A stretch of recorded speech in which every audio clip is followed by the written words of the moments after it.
وعلى آله وصحبه أجمعين.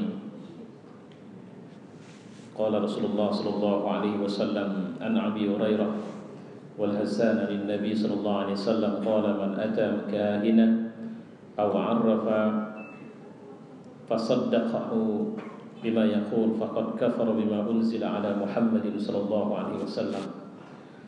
Dari sahabat Abu Hurairah dan Hasan dari Nabi sallallahu alaihi wasallam, beliau bersabda, siapa yang mendatangi tukang ramal atau dukun kemudian membenarkan ucapannya, sungguh ia telah kafir terhadap apa yang diturunkan kepada Muhammad sallallahu alaihi wasallam.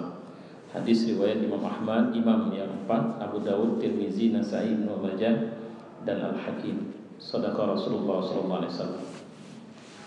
Saya mohon maaf, malam ini saya ingin mengambil topik khusus terkait tentang kesulitan kita karena beratnya fitnah yang menimpa umat Islam dan semakin sulitnya umat Islam mengakses sumber asli Islam berupa Al-Quran dan Sunnah,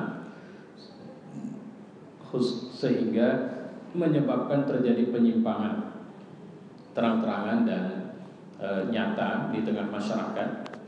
Pertama, dalam hal yang ingin kita bahas malam ini adalah pertama tentang persoalan dukun dan tukang sihir.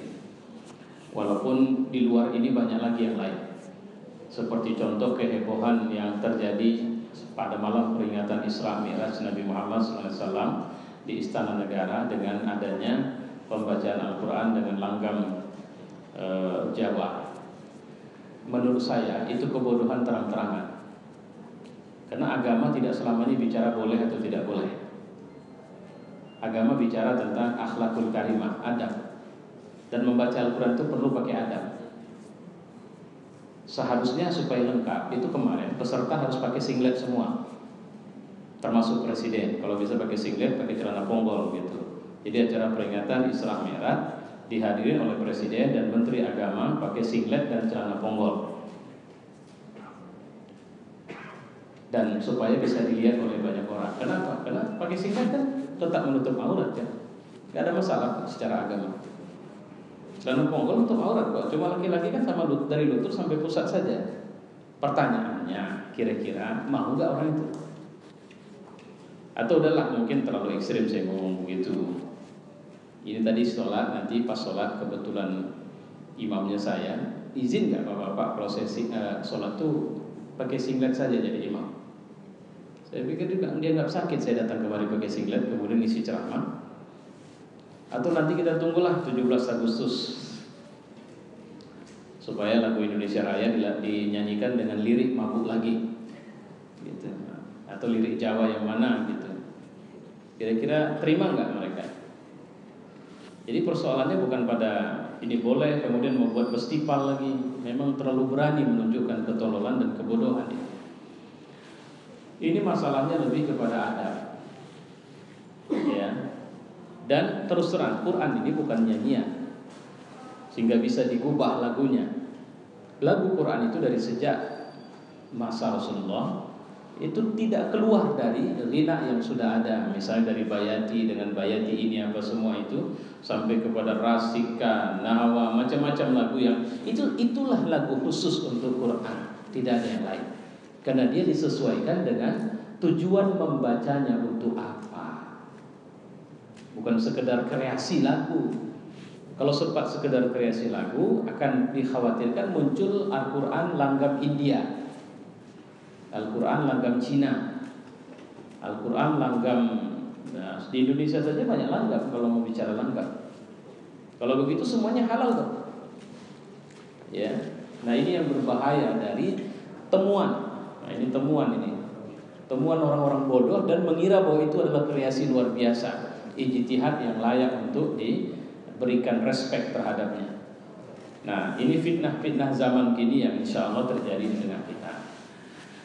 Tapi ini tidak menjadi masalah utama, sehingga kalaupun nanti ada pertanyaan, kalau bisa dari 10 pertanyaan yang keluar jangan 9-nya masalah ini. Karena yang mau saya diskusikan adalah satu lagi.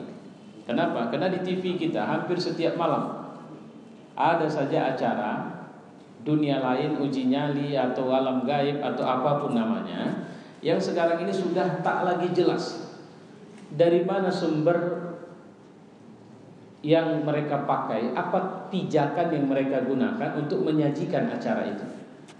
Sepertinya sudah keluar dari fatsun agama. Mereka sudah tidak peduli dengan agama. Contoh, mereka mengatakan bahwa si dukun-dukun itu membawa simbol-simbol agama. Ini kita hati-hati, ya, memakai ayat, kemudian pakai macam-macam lah terkait dengan itu. Tapi kemudian membenarkan apa saja pengakuan jin itu yang bukan tidak mungkin itu adalah kebohongan. Contoh, mohon maaf, saya memang belakangan lebih sering kalau saya punya waktu, karena dia kebetulan malam. Jadi saya sering pulang ceramah itu sering di atas jam 11. Saya buka TV dan saya suka menyaksikan itu, tapi memang jarang sekali sampai tuntas. Tujuan saya ingin tahu sebenarnya. Oh ya, boleh. Tujuan saya ingin tahu apa? Ingin melihat apakah merata kesesatan yang dimunculkan oleh mereka. Ternyata saya lihat merata. Tadi malam kalau saya tidak khilaf itu menampilkan tentang Majapahit. Sudah? Kalau Bapak ada yang ngikutin nggak itu? Saya tidak tahu nama acaranya apa, tapi salah satu televisi yang paling rutin kan. Nah kemudian pergi ke satu pekuburannya Majapahit. Anehnya ditanya dengan assalamualaikum bisa jawab waalaikumsalam. Majapahit itu apa agamanya? Orang-orang yang hidup dan petinggi Majapahit itu tidak kenal Islam. Jadi di situ saja sudah tampil kebohongan setan-setannya itu atau jin-jinnya ini. Dan mereka senang sekarang karena mereka inilah cara mereka bisa mengakses kita lagi untuk merusak akidah kita. Itu satu. Kedua, entah kenapa tidak ada yang berani dan mau membantah pengakuan mereka. Misalnya bahwa saya dulu adalah orang yang dulu tinggal di sini dan dibunuh. Jadi artinya dia dulu orang, sekarang berubah jadi jin. Kan begitu.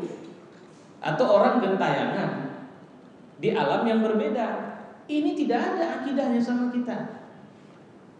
Itu. Makanya hati-hati sekarang karena tren baru ini, dukun juga sudah bisa pegang iPad sekarang. Jadi sambil meramal dia sudah bisa pegang sesuatu yang dulu, kalau dulu dukun kan ciri dukun kalau udah paling bau itu paling apa itu? Paling mantap itu dukun. Giginya paling kuning, rambutnya paling aut-autan. Nah, ini baru dukun hebat. Kalau sekarang dukun tampil rapi, dukun berjilbab. Kalau perempuan, kalau laki-laki berjubah dia. Nah, supaya jangan rumit kita untuk mempersoalkan itu atau melihat itu, nanti kan kadang-kadang ini penyakitnya waktu kita berobat. Ini yang mana dukun, yang mana tabib, yang mana dokter. Nah, yuk kita lihat ciri-cirinya. Nah, ini pelajaran kita adalah tentang ciri-ciri bagaimana seorang bisa kita tandai ini adalah orang yang tidak benar dari jalan Allah. Pertama, bertanya kepada orang yang sakit, namanya siapa dan nama maknya siapa. Saya juga nggak tahu itu. Kalau verifikasi kode rekening atau apapun, itu nama mak juga yang kita tanya. Ini apa ada hubungan sama pendukunan atau tidak? Saya tidak tahu itu. Kenapa bukan nama bapak? Ada bapak yang bisa bantu saya ini. Aneh juga ini. Verifikasi dulu ya Pak. Ya oke. Nama ayah. Bukan ada nama ayah, nggak ada. Tapi nama ibu siapa? Begitu. Nah, dukun selalu bertanya begitu. Jadi siapapun yang sakit yang ditanyanya adalah nama yang sakit dan ibunya namanya siapa. Dia tidak bertanya ayahnya. Wallahu a'lam bishawab. Ya. Baik. Sama seperti kalau di pesawat atau di hotel tidak ada pokoknya kamar 13 atau kursi 13. Kalau nggak percaya nanti minta secara khusus, saya minta seat 13. Waktu kita mau adakan penerbangan. Mereka kan bingung karena tidak ada bukannya. Ya sama dengan hotel. Walaupun memang ada hotel-hotel tertentu. Nah, saya pernah juga ini kejadian sama saya. Jadi bilang tak percaya, percaya juga. Jadi saya dari ini jadi ceritakan ini paling ngaji yang begini ini orang bisa lebih lama biasanya mau dengar ini kan. Saya nginap, kalau saya tidak khilaf waktu itu saya di lantai 5 salah satu hotel di Bandung. Tidak usah saya sebut saja di nama hotelnya. Teman saya nunggu di bawah. Kami 2 orang ustaz. Ya, kami 2 orang ustaz, kami turun ke bawah. Jadi masuk lift, turun ke bawah, kami pijit. Ya, namanya kami pijit lobi, tapi kami turun tidak di tempat yang seharusnya. Kami turun di posisi di mana ruangan ini belum selesai dibangun. Jadi kami turun ke bawah. Begitu salah turun kita ini ustaz. Saya bilang, naik lagi kami, turun dan ketemu ruangan yang sama lagi. Jadi saya sudah mulai mengerti, saya bilang, wah kayaknya udah dikerjain kita ini ustaz. Ini cerita begini jangan sampai nanti buat gak berani ngambil wudhu ke belakang ya, karena agak jauh pula ke belakang sana. Ya. Nah, jadi ustaz yang saya bawa, yang bersama saya, dia nggak sadar yang dimaksud dengan dikerjain itu apa. Sehingga kami tetap akhirnya sudah kita keluar saja. Akhirnya kami muter naik tangga, masuk lagi ke tempat. Jadi kan naik ke atas, baru jumpa lift lagi. Nah kami naik harus ke tempat semula kami naik dan kemudian turun lagi, baru ketemu lobi tadi. Yang membuat kami yakin bahwa memang sedang ada masalah. Hotel itu tidak sedang dalam pembangunan. Nah itu contohnya. Nah yang begini-begini itu jin itu suka sekali untuk kemudian memberikan bumbu-bumbu cerita. Ya, mohon maaf karena biasanya dukun dan sebagainya juga pakai jin nanti. Maka salah satu data ketika ada kita sakit dan yang ditanya, yang pertama sekali dia bertanya namanya siapa, si Anu, nama ibunya siapa, maka curigailah itu. Bukan tidak mungkin bahwa dia tidak mengobati dengan cara yang benar. Oke. Kedua, meminta hewan untuk disembelih dengan cara tertentu tanpa menyebut nama Allah, dan kadang melumurkan darahnya pada tempat yang sakit pada diri orang sakit, atau menyuruhnya untuk melemparkan persembelihan itu ke tempat yang sudah tak berpenghuni, ke batu atau pohon tertentu. Jadi kalau sudah begini, nah udah pasti lah itu. Suruhnya sembelih, ambil darahnya nanti kita gunakan untuk menyapu bahagian yang sakit. Itu sudah setan itu yang kerja. Ketiga, membaca jampi. Jampi ini namanya kalau bahasa Arabnya ruqyah. Dalam Islam ruqyah cuma boleh 3. Membaca ayat Quran. Hati-hati, ruqyah tidak boleh Bismillahirrahmanirrahim. Alhamdulillahirabbil alamin arrahmanir rahim maliki yaumiddin iyyaka na'budu wa iyyaka nasta'in ihdinas siratal mustaqim siratal ladzina an'amta 'alaihim ghairil maghdubi 'alaihim. Mulutnya tetap komat kami tapi hilang suaranya. Itu udah enggak benar. Jadi yang dari Fatihah dari awal tadi itu tipuan yang dibuatnya supaya kita mengira bahwa dia melakukan cara yang benar. Itu hati-hati itu. Karena banyak setan-setan itu atau dukun-dukun yang di TV itu Allahu Akbar, Bismillahirrahmanirrahim. Nah, bahasa-bahasa itu dikuatkan sehingga kita bilang, wah Islam memang luar biasa Islam. Musir jin pun ada khusus. Ya. Rajah. Jadi kalau ruqyah yang boleh itu apa? Membaca ayat. Kedua, membaca doa maksur dari Nabi.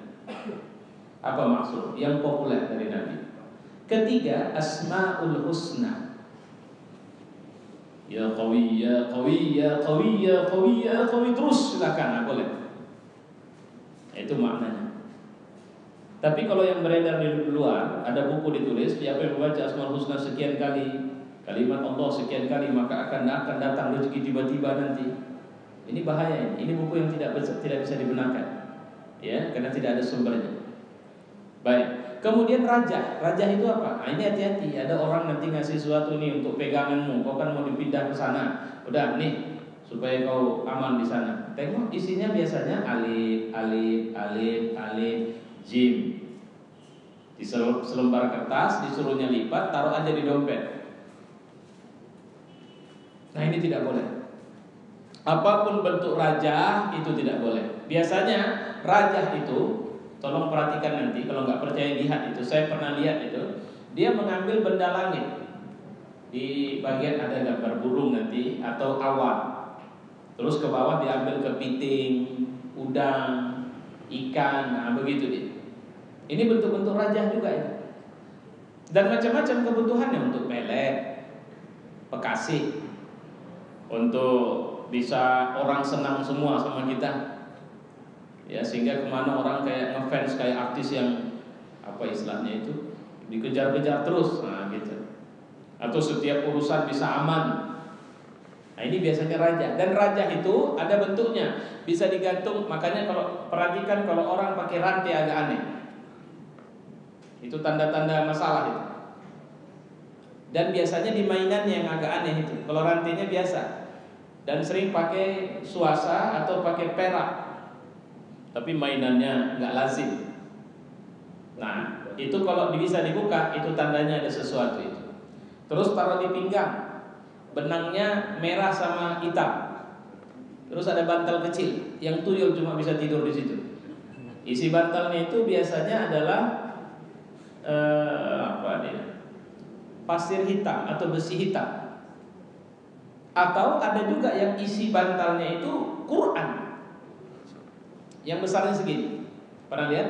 Kalau orang bilang Quran Istanbul itu, biasanya dijual itu dan dibeli untuk tujuan itu, tujuan jadi jimat. Saya dulu pernah punya, orang tua saya memang betul ditaruh di bantal. Saya bongkar itu, waktu saya anak-anak saya suka kali gerayai kalau istilahnya. Jadi saya bongkar, tengok Quran. Saya beli kaca pembesar, zaman itu kan masih repot. Tengok, memang Quran, tidak ada kesalahan tulisan. Sepenuhnya itu Quran 30 juz. Tapi biasanya hanya untuk tujuan jimat. Kemudian qomat kamit dengan ucapan yang tidak dapat dipahami. Itu biasanya, makanya mau siapa, mau si Demian, mau siapa lagi, siapa nama-namanya dukun-dukun terkenal di TV itu. Nah, itu kalau sudah enggak biasa, nanti Allahnya ada, subhanallahnya ada, insya Allahnya ada, pengetahuan agamanya ada, tapi qomat kamitnya tetap dipertahankan. Itu pertanda dia pakai jin. Ya. Tapi kalau qomat kamit kena sakit itu berbeda, atau orang tua itu berbeda, ya. Baik, itu ketiga.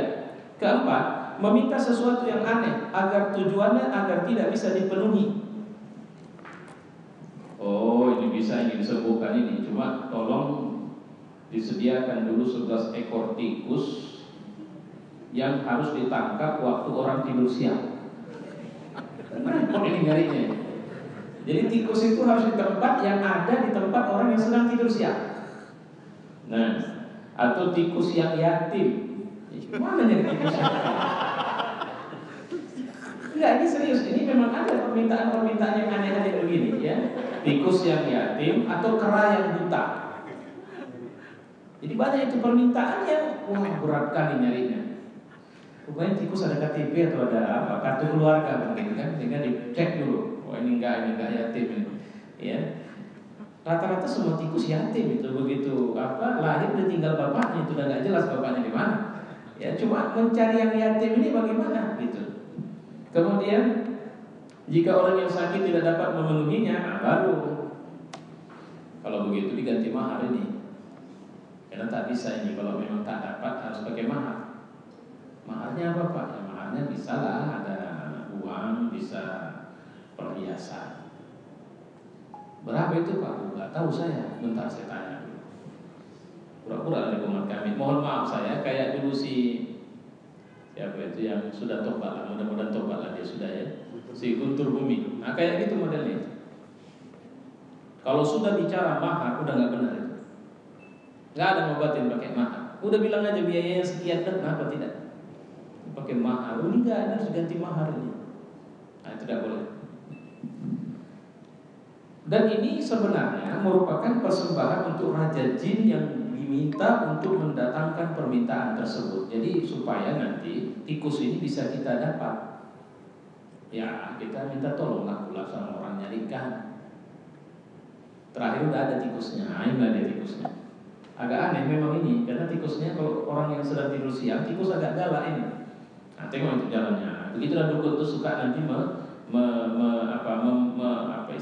membuat kita terpesona, ya. Kemudian kadang-kadang tukang sihir atau dukun itu menebak nama orang yang datang kepadanya, nama ibunya, nama negeri asalnya, atau permasalahan yang dia datang. Apa cerita ini? Ini Mbah saya udah tahu saya. hilang apa kan dompetnya kan, iya belum jauh itu. Jadi bisa itu kembali Pak, bisa, nggak sulit itu. Orang dekatnya itu. Nah ini repotnya kalau orang dekat, kalau terbaik langsung teman kantor kan. Nah, bisa lah kira-kira orangnya dikasih tahu, nggak usah. Nanti jadi masalah dikasih tahu. Cuma ciri-cirinya orang hitam manis. Nah itu penyakitnya itu, setan itu. Ya, hitam manis, orangnya berjilbab, hidungnya mancung, ada tai lalat di wajahnya. Patut, benar. Tadi dia yang terakhir. Udah Mbak, udah tahu lah saya itu memang. Udah, jangan apa, nggak usah. Nanti jadi prasangka. Padahal dia yang mengundang prasangka itu. Nah itu model-model dukun itu. Kalau dukun yang kurang ajar, setannya itu gitu. Dan saya yakin kalau ada yang pengalaman ke dukun pernah dapat cerita begitu. Ya, patutlah tadi dia saya ajak keluar. Biasanya kami sama itu Mbak, keluarnya sama dia. Ini hari tak mau dia keluar sama. Aku juga agak heran tadi. Terakhir dihubung-hubungkan, itu tujuan setan itu. Ya. Hal ini termasuk bantuan setan. Jadi sebenarnya ketika seseorang datang, jadi saya pernah baca satu penjelasan begini. Mohon maaf, kita kan ada qarin dari kalangan jin. Sudah, ini simbah kurang ajar itu, dia udah ada setannya. Jadi waktu si orang datang, setan itu bincang sesama setan. Apa cerita rupanya? Ini hilang pula dompetnya. Di mana? Di sana hilangnya. Waktu kamu ngapa begini? Berapa isi duitnya? Isi duitnya sekian. Kan si koran dengar semua. Infonya disampaikan. Sampaikanlah sama simbah melalui setan simbah. Maka dia bilang, udah tahu saya. Ada cek di dalamnya kan. Belum sempat lagi tanda tangan itu, bisa bahaya karena cek itu bisa tanda tangan orang. Udah gak akan jauh. Sebulan mesti ada di Medan itu, mesti mutar-mutar di Medan. Tapi memang butuh pula ini mahar khusus untuk ini. Jadinya ujungnya setan dikerjain terus-menerus oleh mengerjain terus-menerus orang yang datang kepadanya. Baik. Kemudian ada lagi ciri ini tidak benar, meminta barang bekas. Coba bawakan baju yang pernah dipakainya. Ini kalau orang hilang. Ya, bawakan baju yang pernah dipakainya. Atau coba bawakan pakaian dalamnya. Enggak, ini di masyarakat berkembang. Ada yang begini ada. Minta pakaian dalam, atau sisir, atau kuku, atau rambut, atau foto. Tapi orangnya tidak di sini. Udah nggak apa-apa, fotonya aja bawa kemari. Tengok, oh ini penyakitnya ada ini dia kena ini itu. Ya, dia ini udah lama ini. Maka ini telepon itu pun langsung. Iya kan, betul kan Bu? Iya Pak, betul Pak. 3 tahun udah merasakannya kan? Kan pernah ada yang di acara TV model-model begitu, ngobatin via online itu. Ya, iya Pak. Jadi itu biasanya sering sakit di bagian, nggak perlu diterangkan kalau memang dia sudah tahu. Ya, tapi dia ingin menunjukkan dan menghipnotis orang yang sakit itu agar akhirnya percaya luar biasa sama dia. Itu sering kali kalau duduk itu tegak payah itu, dan sering nyekat di pinggang itu karena sebab baru ada ini. Nanti datanglah ke klinik saya bukanya jam sekian. Kalau dulu klinik Tongfang, ternyata duit saja kerjanya. Ya, ada yang pada mengaku sekian. Ada teman saya akhirnya meninggal juga bapak. 25 juta untuk sobat, sekian juta. Akhirnya tidak sembuh. Coba hipnotisnya tinggi. Dan di masyarakat sempat beredar jalan itu. Ada satu orang Cina bawa orang Cina. Jadi pura-pura gak bisa bahasa Indonesia karena dia datang dari Tiongkok, sedang mau pulang. Cuma sedang tertarik dia ke rumah ini karena ditengoknya ada yang sedang sakit ini. Saya bisa cerita karena rumah kakak saya pernah didatangi. Nah, ibu saya perhatikan itu orangnya kena penyakit ini. Semua yang dibilangnya benar. Iya memang saya itu harus diobatin segera. Kalau enggak itu akan jadi ini. Nah, itu obatnya ini. Awak tak mau berobat, makanya tukang obat pinggir jalan itu kayak begitu caranya. Kalau bapak saya tahu ini penyakit bapaknya, udah capek dikerjakan. Begitu cara dia sehingga tahu bapak ini udah capek kerja. Misalnya begitu. Atau satu orang saya bilang, ini bapak saya tahu betul ini, sebenarnya nggak niat mau datang mengajian ini, cuma karena tadi diajak kawan, kok tahu orang kawan ini, tadi waktu jalan kan gitu. Nah, jadi dukun itu sebenarnya tidak ada yang luar biasa sama dia. Ya, baik. Kemudian memberikan kepada orang sakit selembar kain berbentuk segitiga atau segi empat yang dibungkus di dalam kulit. Nah, ini udah setan ya, pakai kain putih nanti, ya. Atau dalam potongan logam berisi permintaan tolong yang bersifat syirik, angka-angka serta huruf besar maupun kecil. Kemudian diperintahkan untuk dikalungkan di leher, di lengan atau di bawah bantal ditaruh. Jadi ada bentuk raja. Kalau sudah begini curigai, jangan teruskan. Kemudian memberikan kepada orang yang datang kepadanya, baik yang sakit maupun yang tidak sakit, air yang di dalamnya terdapat lembaran bertulis raja-raja.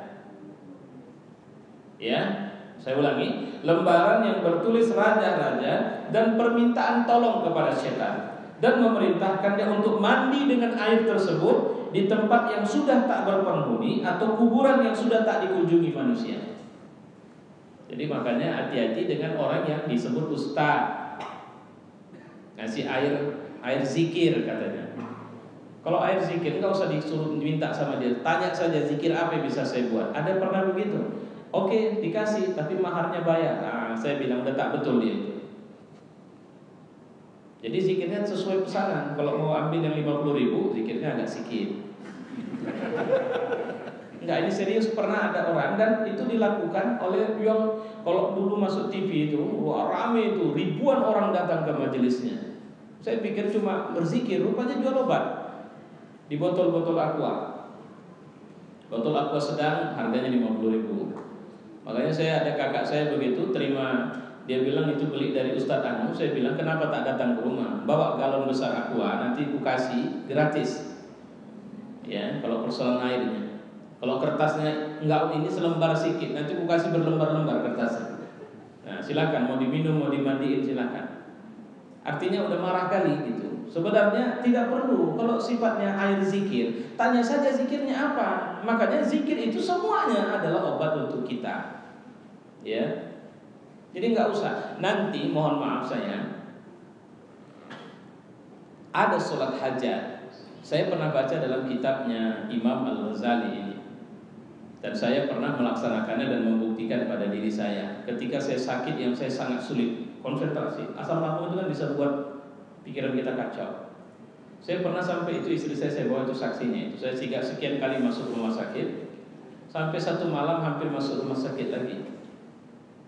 Waktu itu geletak tidak tenang, duduk nggak tenang, jalan nggak tenang juga, duduk lagi, geletak lagi, jalan lagi. Itu saja yang saya buat.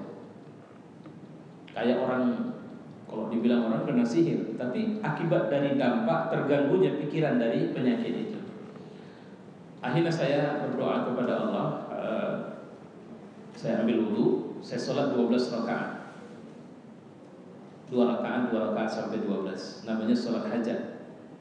Ya, itu diajarkan. Imam Al-Ghazali pernah mengatakan jika ini diketahui oleh orang yang salah, maka ini berbahaya, karena jika ini dikerjakan dengan benar, maka semua yang diminta itu akan diperoleh. Saya cuma minta satu, Tuhan, jika kau menginginkan penyakit ini tidak sembuh, aku minta jangan kau biarkan aku dikuasai oleh penyakit ini. Biarkanlah aku yang menguasainya dengan izin, atau berikanlah kesembuhan kepadaku. Karena sepertinya aku sudah terganggu di pikiran. Ini pengalaman saya. Setelah salat, Masya Allah, lepas itu saya bisa tenang tidur. Seingat saya 3 hari atau 2 hari kemudian, selambat-lambatnya 2 hari kemudian, saya lupa, ada teman saya tidak pernah bertemu sama saya, telepon dan bertanya tentang keadaan saya. Saya bilang saya sakit, wah dia marah besar, rupanya dia tabib. Artinya dia bisa ngambil ramuan-ramuan tradisional, daun apa semua, diramu jadi obat. Kenapa tidak bilang sama saya? Saya menganggap ini jawaban dari Allah juga. Dia antar ramuan itu. Nah itu kalau asam lambung bapak ibu, itu ada obatnya, obat daun kerokok. Ya, jadi kalau ada penderita asam lambung boleh nanti minta sama saya nomor telepon orang itu. Ini bukan jualan saya. Ini pengalaman karena saya tahu sakitnya asam lambung itu luar biasa. Ya, itu daun kerokok direbusnya sampai 8 jam, kasihnya aja gula batu, kita minum 1 kali 3 hari. 3 kali sehari. Kayak teh manis. Manis kayak teh manis, persis warna kayak teh manis. Dalam 2 minggu baru saya makan kunyit putih, alhamdulillah selesai. Dan saya berangkat berobat ke Pineng, dan di sana baru ketahuan itu sudah koyak, atau bahagian ada yang koyak di bahagian usus itu yang harus membutuhkan penanganan khusus. Tapi saya sudah tidak terganggu lagi dengan sakitnya, dengan izin Allah. Ya, baik, kita balik kemarin. Menyuruh orang mengenakan pakaian yang dipenuhi raja dan simbol-simbol pada hari tertentu. Nah, ini udah lebih parah, ini udah lebih jelas ini. Termasuk tanda tukang sihir adalah menghinakan dan merendahkan Quran dengan benda najis, baik berupa menuliskan ayat-ayat dengan najis atau melumurinya dengan benda najis seperti darah haid. Maaf ya ibu ya, darah haid itu adalah alat atau media sihir yang paling jahat untuk memelet orang. Itu paling jahat ya, dan itu dipakai oleh tukang sihir. Ya. Dan biasanya kalau sudah tukang sihir menggunakan itu susah mencari obatnya, kecuali dengan izin Allah. Artinya obatnya kita tinggal minta sama Allah, atau si tukang sihir itu sendirian. Tapi jangan lupa, tukang sihir tidak mau menawarkan obat, maksud saya menghilangkan itu, karena dia sudah punya perjanjian sama setannya. Ustadz Al-Bali, Wahid Salim Bali, ulama yang paling dikenal ahli dalam urusan ruqyah, itu pernah menceritakan seorang istri yang meminta agar ada yang dia buat untuk suaminya untuk sementara waktu, tapi belum selesai tukang sihirnya mati. Artinya pengaruh sihir sudah berlaku sama suaminya, tapi tukang sihirnya mati sehingga tidak bisa ditawarkan lagi. Maka dia menyesal seumur hidup. Itu hati-hati. Ya, dan orang yang bekerja sebagai tukang sihir dan meminta disihir atau menyihir, itu neraka bagiannya. Ya. Kemudian memberikan kepada orang sakit lembaran kertas yang di dalamnya terdapat dedaunan kering atau benda untuk dibakar dan asapnya dikenakan ke badan. Nah, ini juga sihir ini. Memerintahkan membawa kulit serigala atau giginya, atau mengikat ikatan-ikatan hitam di mobilnya. Ya. Memberikan sesuatu yang aneh seperti telur yang ditulisi raja atau gembok yang dibungkus dengan kulit atau rajah-rajahan. Ini juga bentuk yang kita harus hati-hati. Di antara tanda dukun adalah membaca telapak tangan dan cangkir. Coba mari tangannya sini. Oh, iya.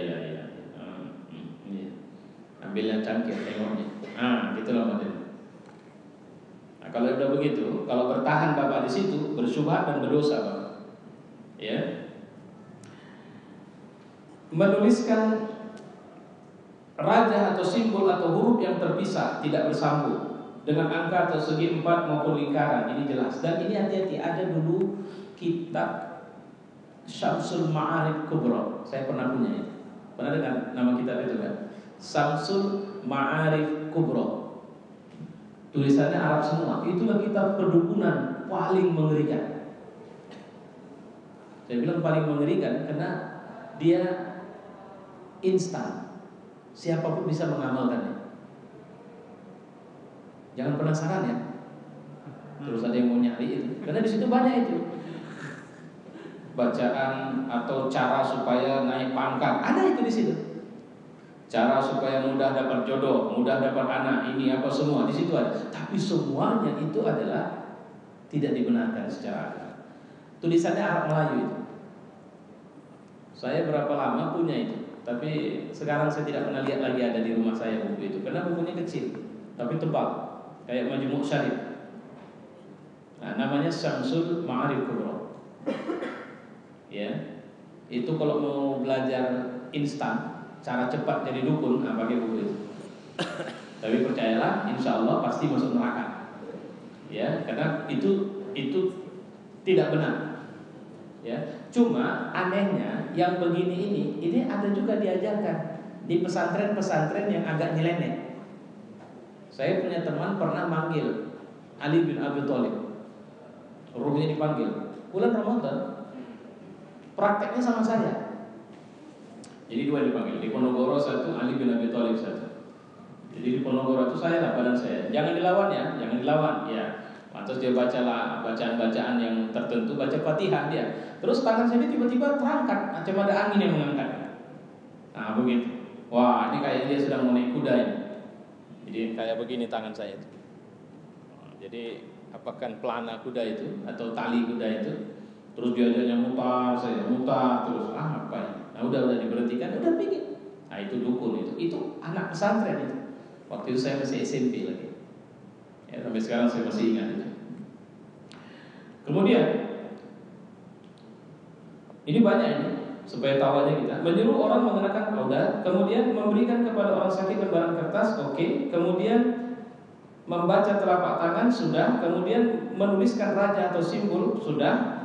Kemudian memberikan kepada orang sakit sesuatu yang dipendam di bumi, menuliskan untuk orang sakit huruf yang terpisah pada bejana atau piring porselen atau sepotong kayu menggunakan alat tertentu dengan benda yang bisa dilarutkan atau za'faran seperti minyak, dan memerintahkan kepada orang yang datang kepadanya untuk melarutkannya, meminumnya. Jadi dibuatnya terus diminumkan. Kadang memberikan cincin. Kalau sekarang kayaknya dukun nggak berani lagi ngasih cincin, apalagi pakai batu akik, kecuali harga tinggi.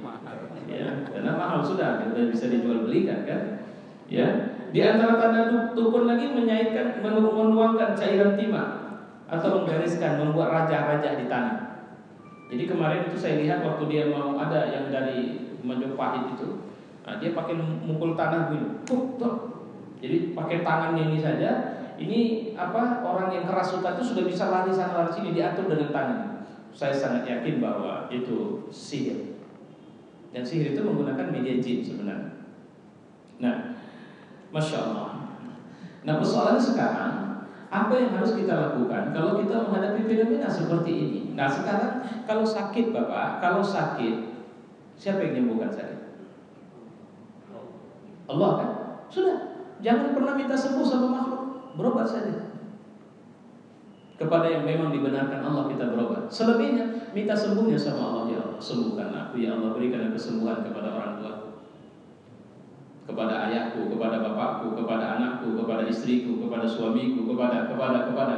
Silakan, mintanya sama Allah, dan dia suruh si sakit untuk yakin bahwa Allah memberikan kesembuhan kepadanya. Persoalan obat, silakan pergi ke sana, pergi kemari, silakan. Semua langkah berobat itu tak boleh berhenti. Waktu Nabi Zakaria minta anak, siapa bilang dia tidak berusaha? Misal kita udah bisa bayangin di sana itu ada ramuan, coba. Oh ada kusuk untuk bisa hamil. Oh coba kusuk. Tapi doanya itu yang diceritakan Allah dalam Quran. Idnada rabbahu nidaan khafiyya. Waktu dia minta kepada Tuhannya dengan permintaan yang lirih sekali. Maksudnya apa? Karena yang ngasih anak itu Allah, bukan usaha itu mirip waktu Hajar sa'i dari Safa dan Marwah. Bapak tahu kenapa Hajar berlari antara bukit Safa ke bukit Marwah? Kenapa? Ngapain? Cari air. Saya mau tanya, apakah air keluar di antara Safa dan Marwah? Tidak. Air keluar apakah karena usahanya Hajar? Tidak. Apa karena usaha Ismail? Tidak. Siapa yang ngasih air? Allah. Kenapa air itu keluar setelah 7 kali putaran? Jawabannya sederhana. Karena Allah melihat kesungguhan Hajar dalam berikhtiar itu, dia mintanya kepada Allah, tidak membiarkan berhenti pada kasab atau usahanya saja. Itu yang harus kita lakukan. Ya. Jadi Allah marah sekali kalau kita tidak memulangkan semuanya kepada Allah. Hilang barang. Kenapa hilang? Memang saya yang lalai. Kayak saya tadi waktu datang kemari, sedikit aja lah, biasalah polisi kalau sudah sore kan matanya tajam kali ngelihat yang agak lewat 1 detik pun dari lampu itu kan. Jadi mobil saya pun dia suruh pinggir, saya berhenti, belum dia nyapa saya sudah Assalamualaikum. Waalaikumsalam kata dia. Nah ya saya udah tahu lah, pastilah biasa prosesinya dimulai dari nengok STNK sama SIM. Tapi saya bilang terus, saya memang salah Pak. Saya tahu betul saya salah, karena ini sudah masuk waktu maghrib dan saya harus sholat, dan saya ada pengajian ini di BNI. Ya dekat situ kan. Jadi Pak, kita lihat dulu ya Pak SIM-nya, mana tahu namanya ini masih hidup atau tidak. Sini kau dulu katanya kawan, kau periksa dulu ini. Terakhir bawa ke belakang, saya udah tengok dari kaca, ini penyakit kalau agak lama nyuruh saya turun ini. Nah, cuma saya tidak mau turun, saya di mobil saja. Balik lagi, kantornya di mana Pak? Baru saya teringat, oh SIM saya rupanya masih ada DPRD-nya di situ. Kantor saya sekarang di tengah umat ini begini banyak. Itu kalimat saya. Kantor saya di umat ini. Itu dulu kerjaan saya. Dan saya tahu salah. Oh ini. Iyalah Pak. Nah, lain kali dapatnya diterobos lagi. Iyalah, insya Allah mana mungkinlah saya sengaja kalau memang salah itulah. Ini kebetulan kena maghrib saja nih.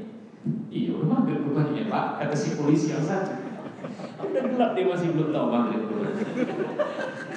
Ya, nah itu contoh. Jadi nggak perlu kemudian aduh Pak, mohon maaf Pak, inilah Pak gitu kan. Saya bersyubhat sama dia. Ya, jadi saya juga pernah mohon maaf ini karena di jalan ini penyakitnya kadang-kadang kita lebih takut sama polisi ini ketimbang sama Allah. Ya, dalam saya di Maridal wah terjadi. Nah, Bapak terobos, nah inilah masalahnya Pak. Saya masih lihat hijau, Bapak masih lihat kuning, Bapak udah lihat merah. Bapak fokusnya di merah, saya fokusnya di kuning. Ketemunya di sini kita. Terus, udah merah Pak. Saya ustaz Pak, nggak mungkin saya bohong. Berdosa saya bohong. Terakhir bingung dia sudah. Ya kali jangan lah. Jadi nggak mau saya bilang wah ini enggak. Artinya ya kalau memang salah, nggak ada masalah. Ya kalau memang harus tilangmu. Kalau memang hukumnya harus tilang kan begitu ya. Nah, saya pikir ini catatan-catatan saya. Sama dukun-dukun tuh nyuruh-nyuruhnya pun di situ nanti. Nanti datang lagi. Ini harus 3 bulan ini paketnya. Nah, nanti minggu pertama ini saya kasih obat ini. Nanti datang lagi tujuannya duit kita. Jadi dia kerja itu. Dan kalau dia tujuannya duit kita, setannya tujuannya sesaji. Nanti pas datang kali kedua Ibu, tolong cari telur ayam jantan.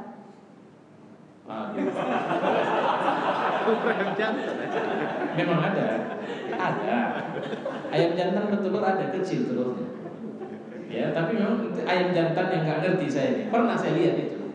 Ya, memang ini telur ayam jantan. Kan susah nyarinya.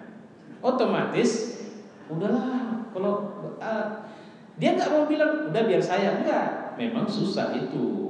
Kalau bisa, coba usahakan. Terakhir sampai ada kalimat, Bapak bisa nyari? Oh, kalau saya bisa, cuma memang ada pula biayanya itu, kan begitu kan? Udahlah Pak, berapa pun. Di situ lah masuknya. Oke lah, nanti saya tanya dulu berapa biayanya Pak. Tunggu dulu, saya pun belum tahu itu. Nah, begitu caranya. Ini kan menghipnotis ini yang begini, ya. Nah, saya pikir ini catatan-catatan untuk hati-hati kalau kita kenal, apalagi di pinggir jalan. Orang yang tiba-tiba nengok kita, kemudian menghipnotis kita, itu hati-hati dengan al-ain. Ain itu hipnotis itu. Nah, saya seharusnya menyampaikan materi itu harusnya tadi. Nah, cuma supaya jangan terkena ain, kita harus rajin memerisai diri kita dengan mu'awwazatain. Qul a'udzu birabbil falaq, qul a'udzu birabbin nas. Insyaallah, makanya jangan Islam kan mengajari ayyaghuddu min absarihim aw ayyaghudduna aw yaghudduna min absarihinna. Kalau melihat orang jangan lihat langsung matanya. Apalagi orang yang belum kita kenal. Ya, maka berbicara dengan tidak melihatnya, karena bukan tidak mungkin dia punya penyakit atau sedang akan menebar al-ain. Kalau bahasa Arab itu bahasa kita hipnotis. Jadi macam-macam. Ya, pola orang begitu. Ada yang ngajak bicara, dia ramah kali bicara. Kita boleh jawab, tapi jangan lihat ke arah dia. Nah, itu pola yang diajarkan juga dan itu Islami. Ya, wallahu a'lam bishawab. Assalamualaikum warahmatullahi wabarakatuh. Sebelum kita salat, mungkin sudah waktunya. Ada yang mau tanya, silakan.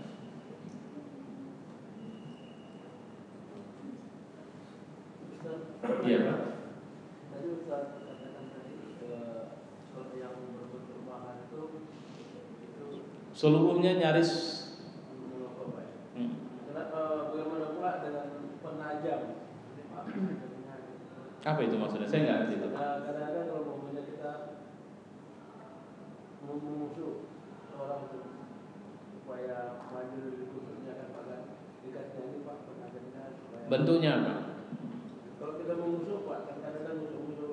Iya, maksud saya penajam itu bentuknya apa? Bentuknya uang gitu Pak. Jadi penajamnya Pak. Bapak lihat ada yang aneh. Ini kan pernah Bapak lihat ini kan? Ya Pak. Yang Bapak tanya ini pernah Bapak lihat ini kan? Nah, pertanyaan saya, dia mengusuk ada yang aneh nggak? Nggak ada. Nggak ada. Mungkin istilah dia saja itu. Iya. Nah, kalau istilah dia saja, maksudnya Bapak yang dikusuk yang memberikan itu, penajam tadi. Oh, itu istilah aja itu kalau begitu ya. Kalau bahasa penajam itu datang dari dia, itu baru masalah. Karena jangan lupa, ibu bapak tolong ya, jangan bilang begini. Tapi Pak Ustadz memang jin, tapi dia bagus. Karena dia nasihatin, banyak kali dinasihatin kami sholat, disuruhnya kami sekeluarga itu buat baik, sayang sama orang tua. Sambil dia musuh, saya pernah lihat itu sambil musuh, nasihat semua sepanjang dia musuh. Tapi tanya sama dia, Mbah ini siapa? Oh, saya ini nenek moyang orang ini. Nah, itulah setannya itu keluar. Bagaimana nenek moyangnya bisa balik lagi musuh pula lagi? Ya, itu nggak ada. Jadi hati-hati kita dengan. Nah, bagaimana dengan? Tapi yang kami datangi ustadz loh Pak. Ya, tunggu dulu. Jangan kemudian mengustadkan itu dari ketika dia berpakaian seperti seorang ustadz. Ya, dia pakai peci atau pakai sorban atau dia pakai jubah, atas kita bilang dia ustadz, itu salah. Keustadzan itu yang kita maksud adalah dia orang yang mengerti agama dan mengajarkan agama, dan pasti dia tidak mau bersekutu dengan setan di situ. Itu hati-hati kita. Terakhir, mungkin mohon maaf saya ini supaya saya tuntas. Hati-hati dengan orang indigo, itu bukan orang cerdas. Orang indigo itu artinya orang yang setan ada sama dia, jin ada sama dia. Dan jin menjadikan dia sebagai wadah tempat tinggalnya.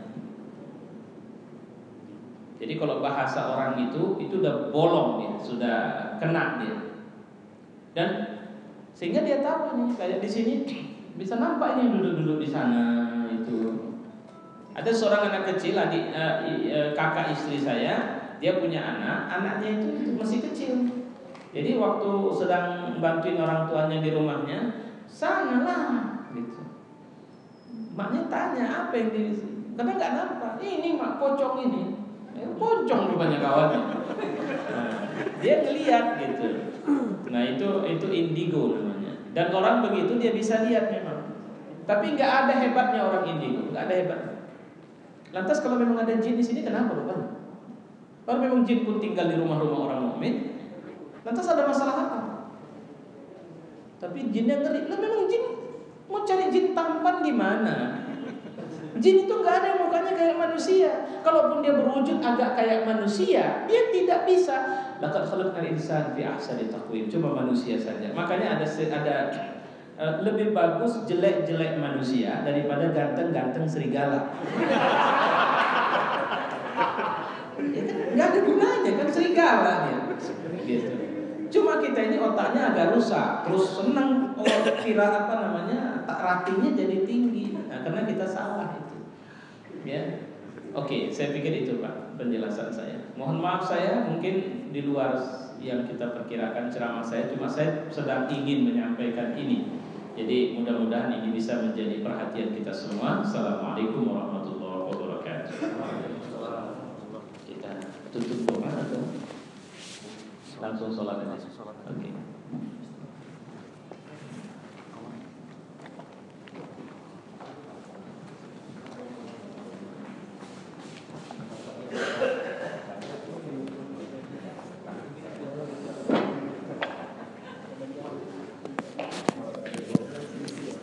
Allahu Akbar, Allahu Akbar. Asyhadu an la ilaha illallah. Asyhadu anna Muhammadar Rasulullah. Hayya 'alas salati, hayya 'alal falah. Qad qamatis salatu, qad qamatis salah. Allahu Akbar, Allahu Akbar. La ilaha illallah. Sabnya diluruskan, dirapatkan.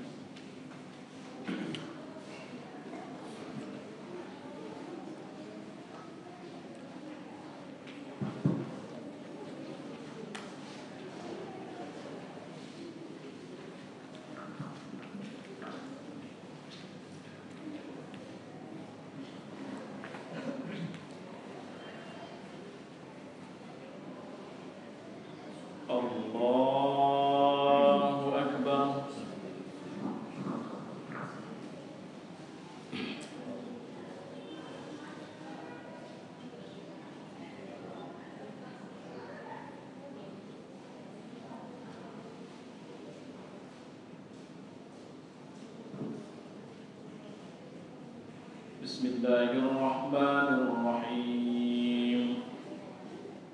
Alhamdulillahi rabbil alamin. Ar-Rahmanir-Rahim. Maliki yaumiddin. Iyyaka na'budu wa iyyaka nasta'in. Ihdinas siratal mustaqim. Siratal ladzina an'amta 'alaihim ghairil maghdubi 'alaihim waladdallin. Amin.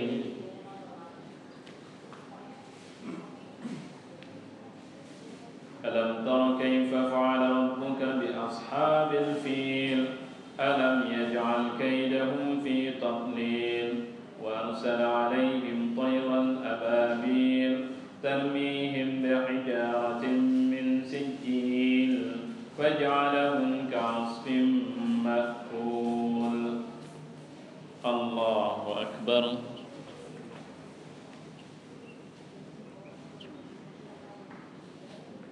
Sami'allahu liman hamidah. Allahu akbar.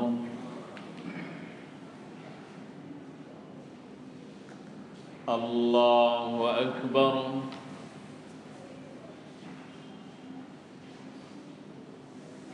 Allahu akbar.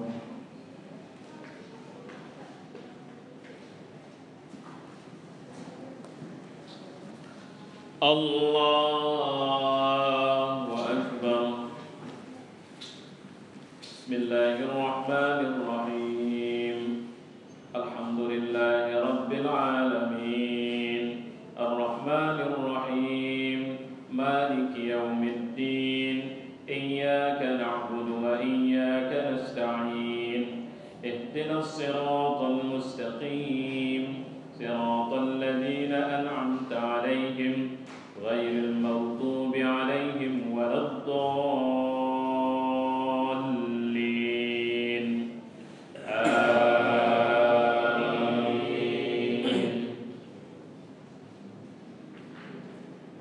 Tabbat yada abi lahabin wa tabba ma aghna 'anhu maluhu wa ma kasab.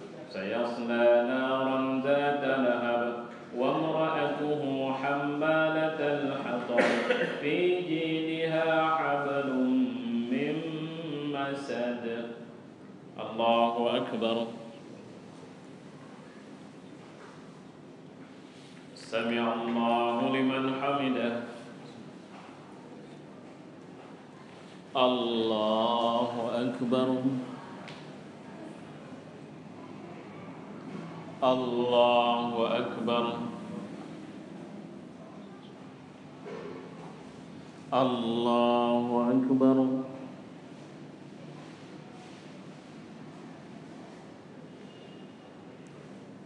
Allahu akbar.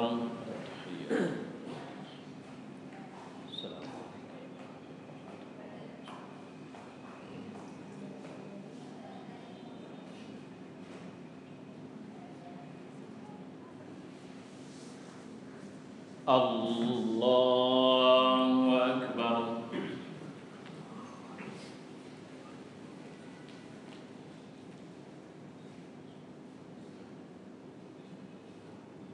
Allahu akbar. Sami'allahu liman hamidah. Allahu akbar. Allahu akbar. Allahu akbar.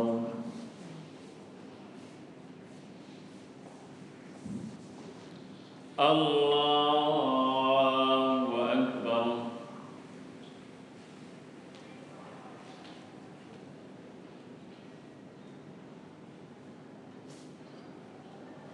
Allahu akbar. Sami'allahu liman hamidah. Allahu Akbar.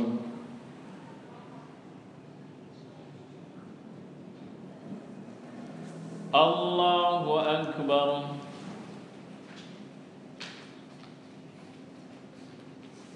Allahu Akbar.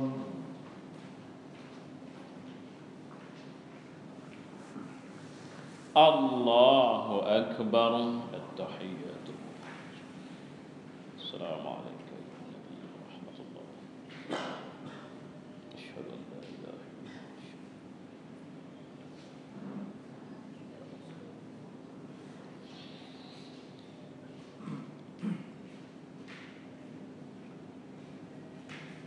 Assalamualaikum warahmatullahi. Assalamualaikum warahmatullahi.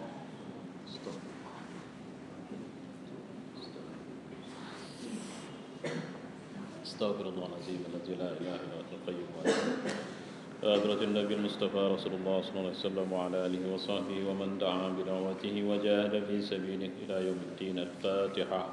A'udzu billahi minasy syaithanir rajim. Bismillahirrahmanirrahim. الحمد رب العالمين والصلاة والسلام على أشرف الأنبياء والمرسلين وعلى آله وصحبه أجمعين. اللهم اغفر لنا ذنوبنا ولوالدينا وارحمهما كما ربيانا صغيرا ولجميع المسلمين والمسلمات والمؤمنين والمؤمنات الأحياء منهم والأموات. ربنا لا تزغ قلوبنا بعد إذ هديتنا وهب لنا من لدنك رحمة إنك أنت الوهاب. ربنا آتنا في الدنيا حسنة وفي الآخرة حسنة وقنا عذاب النار. وصلى الله وسلم على محمد وعلى آله وصحبه أجمعين والحمد لله رب العالمين.